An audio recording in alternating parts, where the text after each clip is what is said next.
Son, make sure your servant's towel is bigger than your ego. I want to remind you, cadets, of something as you graduate. Ego is the anesthesia that deadens the pain of stupidity. Ego is the anesthesia that deadens the pain of stupidity. Pride is the burden of a foolish person. You'll never be a great shipmate. You'll never be a great executive. You'll never be a great teammate if it's all about you. You'll never be a great supervisor or council person if it's all about you. You'll never be a great staff member if it's all about you. Rather, make sure that servant's towel is always big. On President Cropper's bookshelf, in his bookshelf, he has every book from Plato's Republic to Lessons in Leadership by Coach Wooden. John Wooden coached basketball at UCLA for a living, but his calling was to impact people. And with all those national championships, guess what he was found doing in the middle of the week? Going into the cupboard, grabbing a broom, and sweeping his own gym floor. You want to make an impact? Find your broom. Every day of your life, you find your broom. You grow your influence that way. That way you're attracting people so that you can impact them. Final lesson. Son, if you're going to do a job, do it right. I don't have to tell you all that, Cal Maritime, and I know grammatically that's not correct. It ought to be do it well, but I like that old school ghetto kind of do it the right way. I'm thinking about a little boy in Los Angeles. All he wants to do is play Little League Baseball. His mother can't even afford to buy him a glove. And he eventually plays Little League, and he's really good. And he's so good he gets a scholarship to Cal Poly San Luis Obispo. And he's so good he gets drafted by the San Diego Padres. And he's so good he helps the St. Louis Cardinals win a World Series. And 12 years ago, when Ozzie Smith walked into the Hall of Fame, he said during his induction speech, and in part I quote word for word, he said, "I've always been told how average I can be. Always been criticized about being average. But I want to tell you something. I stand here before you, before all of these people, not listening to those words, but telling myself every single day to shoot for the stars, to be the best that I can be. Good enough isn't good enough if it can be better, and better isn't good enough if it can be best." That's the California Maritime way. Good enough isn't good enough if it can be better. Better isn't good enough if it can be best. Let me close with a very personal story that I think will bring all this into focus. Wisdom will come to you in the unlikeliest of sources, a lot of times through failure. When you hit rock bottom, remember this. While you're struggling, rock bottom can also be a great foundation on which to build and on which to grow. I'm not worried that you'll be successful. I'm worried that you won't fail from time to time. The person that gets up off the canvas and keeps growing, that's the person that will continue to grow their influence. Back in the 70s, to help me make this point, let me introduce you to someone. I met the finest woman I'd ever met in my life. This woman was the finest woman I'd ever seen in my life. There's just one little problem. Back then, ladies didn't like big old linemen. The Blind Side hadn't come out yet. I find out her name is Trina Williams from Lompoc, California. And we were all dancing and we're just excited. And I decide in the middle of dancing with her that I would ask her for her phone number. Trina was the first one. Trina was the only woman in college who gave me her real telephone number. The next day we walked to Baskin & Robbins ice cream parlor. My friends couldn't believe it. This has been 40 years ago, and my friends still can't believe it. We go on a second date, and a third date, and a fourth date. We drive from Chico to Vallejo so that she could meet my parents. My father meets her.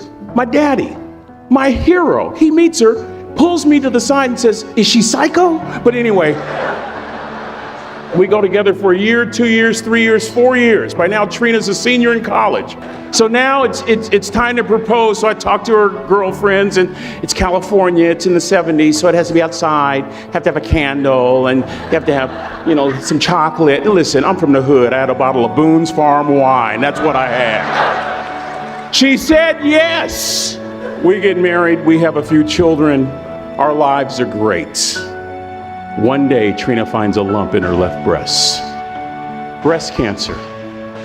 6 years after that diagnosis, me and my 2 little boys walked up to Mommy's casket.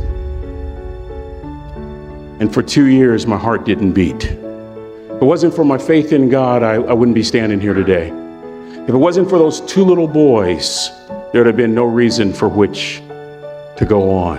I was completely lost. That was rock bottom. You know what sustained me? The wisdom of a 3rd grade dropout. The wisdom of a simple cook from California Maritime Academy. We're at the casket in College Station, Texas.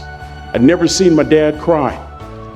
Big, strong man. There are several alumni that remember Riggs that are here. We've been sharing stories all weekend.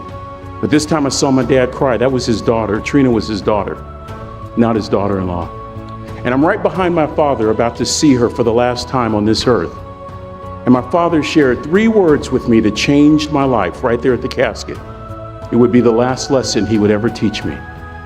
He said, "Son, just stand."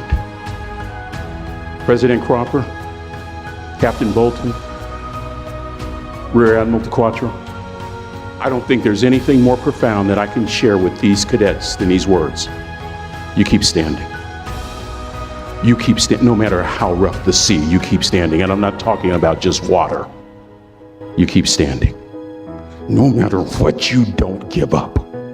I learned that lesson from a 3rd grade dropout who was a cook at Cal Maritime, who said, "Boy, you keep standing, no matter what."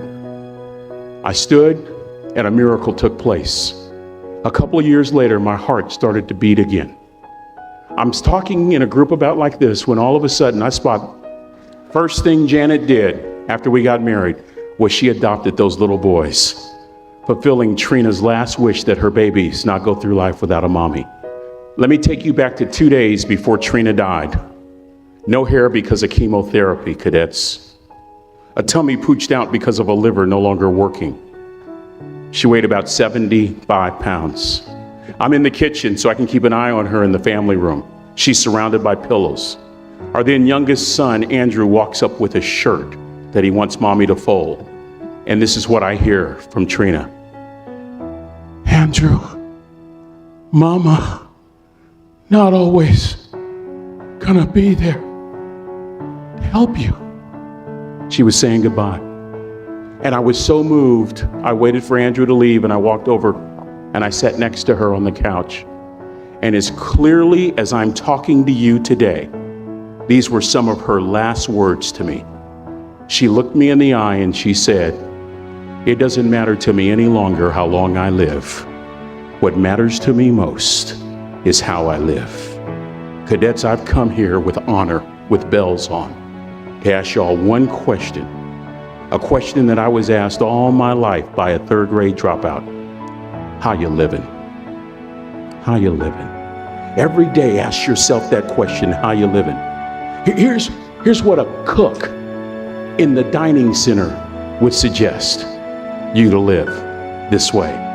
That you would not judge, that you would show up early, that you'd be kind, that you'd make sure that that servant's towel is huge and used, that if you're gonna do something, you do it the right way.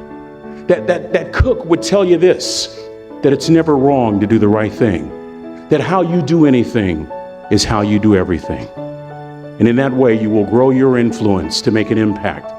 In that way, you will honor all those who have gone before you, who have invested in you, from teachers to grandparents to mom and dad. And when you combine that academic knowledge with that wisdom, oh my goodness, you will change the world. So to the class of 2017, it is with great honor that I say all your life, look in those unlikeliest places for wisdom. Enhance your life every day by seeking that wisdom and asking yourself every night, how am I living? May God richly bless y'all.